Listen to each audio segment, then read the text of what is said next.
University is fun, but it can get really challenging and overwhelming because there are just a lot of things for you to manage: schoolwork, extracurricular activities, social activities, and all of those.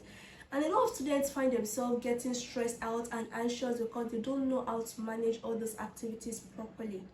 For that not to be your case, I have 7 tips that you should follow to ensure that you don't battle with anxiety and stress as a Nigerian student in Nigeria. So let's dive right in. The first tip I have is to prioritize self-care. A lot of students do say, oh, I don't have time to even carry out all the things I have to do, so where do I have time for self-care? But the truth is, if you don't take care of yourself, there's no how you can carry out the other tasks that you have to get done. So try to indulge yourself in the things that you enjoy. Take care of your physical well-being. Exercise or do the things that keep your body moving. Try to eat a lot better.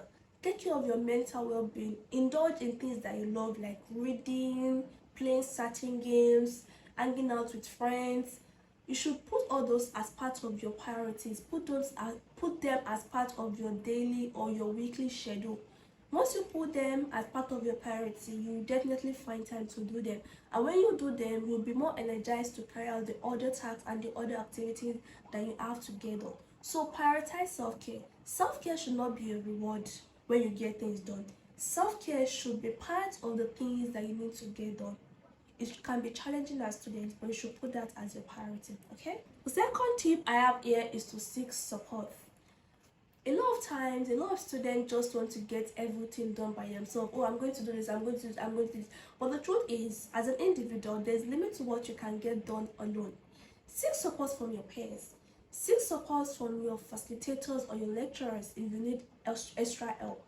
Seek support from tutors if you need support from like a particular course. And if you're working and managing like tasks, your work and school activities, let your colleague at work know and seek help from them. And most importantly, if you're battling with certain challenges, seek professional help within your school or outside your school, depending on where you get that help from. But don't bottle things up and don't try to carry everything all by yourself, because that is one sure way for you to get anxious and for you to get burned out. So try to afford that by seeking support. Support does not mean you're weak, so long you're not seeking support for every single thing. Oh, help me with food, or help me wash plates, or help me do this. I know those are petty. Talking about seeking support when you truly need it. So ensure you seek that support, okay? Don't carry everything all by yourself. You can't do them all alone, okay? And the third tip I have here is to learn to manage your time effectively. A lot of time, stress, burnout, and anxiety do not actually mean that you have a lot of things to do, but it means that you do not know how to manage your time properly to get the few things or the things that you have done, get them done. So one major tip here is to learn how to manage your time effectively. Don't spend your time scrolling all away on social media when you have assignments to get done. Don't spend your time gisting endlessly when you have a work to complete. And don't spend time sleeping and sleeping and sleeping when there are other things that you need to get done. So allocate time for the different things that you have to get done and try your best to follow your time effectively. Otherwise, you end up spending your 24 hours doing the things that you're not meant to do, and you realize at the end of the day you don't even do the things that you have to get done. You don't even do the things that you're meant to get done. So ensure you learn how to manage your time effectively and learn to prioritize your tasks, okay? And under managing your time effectively, you should learn how to set realistic goals for yourself. Don't set yourself up for failure by setting too broad of a goal. Just imagine you said in a day you want to, complete 10 assignments, you want to read 3 textbooks, you want to hang out with your friend, and you want to sleep. Tell me, how are you gonna do that? So part of managing your time effectively is setting realistic goals for yourself and breaking your goals down into things that you can properly manage. Fourth tip I have here is to connect with your community. So this tie a little bit to seeking help from others, but connecting with your community is finding a sense of belonging with people that are not trying the same path, or like students or people that have similar hobbies or similar ambitions as yourself.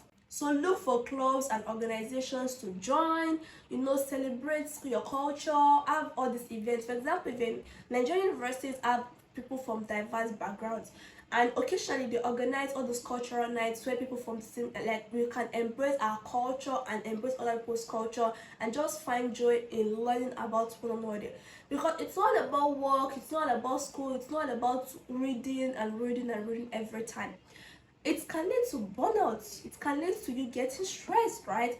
So ensure you participate actively in these extracurricular activities like community events. It's definitely going to boost your energy, and it's going to, nurture you and give you the energy, like the reserve energy that you need to get other things done. And also it will help you prevent yourself from getting into the flow so much that you get burnout.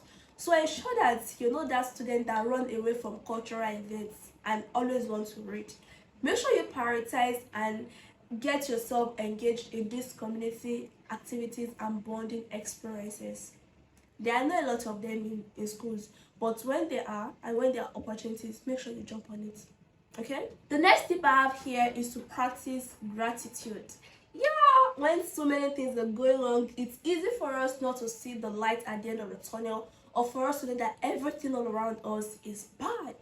But when you realize that the fact that you're actually able to see with your eyes is something to be grateful for. The fact that you're actually in school in the first place is something to be grateful for, because there are a lot of people that are not in school. Gratitude shifts your perspective from focusing on everything that is wrong to actually focusing on the things that are right. And once you focus on something that is right, the right things expand, and there will be more and more things for you to be grateful for. I'm not saying that you should be positive in a toxic manner, that you don't even acknowledge when things are wrong. But what I'm talking right here is that you should learn to practice gratitude and understand that even in the midst of things going wrong, there are always things that are going right. And when you're in that frame, it's going to help you release stress, and it's going to reduce anxiety that you might be feeling within you. The next tip is to exercise regularly. This a little bit tie up to self-care, but exercise, I'm talking about exercise on its own, because a lot of students do not find exercising as something that they should put as a priority. When you exercise, it lets your muscle loosen up, it reduces the tightness of your joints, and it also releases dopamine, feel good hormone, that makes you feel good and grants you or give you the energy that you need to carry out your other activities, and it helps reduce stress and anxiety. So for whatever it's worth, exercise should be something that you prioritize as a student, especially in Nigerian students living and studying in Nigeria. Exercise should be a priority for you. And then the last tip I have here is to let it all out. As a student, you might be weighed down by a lot of thoughts, a lot of activities, family issues, financial issues, and all of those. But there's just limit to what you can bottle up so you don't blow. Just like a balloon, when you blow it, to get to a time where it cannot contain anymore and then it bursts out. Because you don't want to burst out, it's important that you leverage the counselors and the guidance and counselors within your school.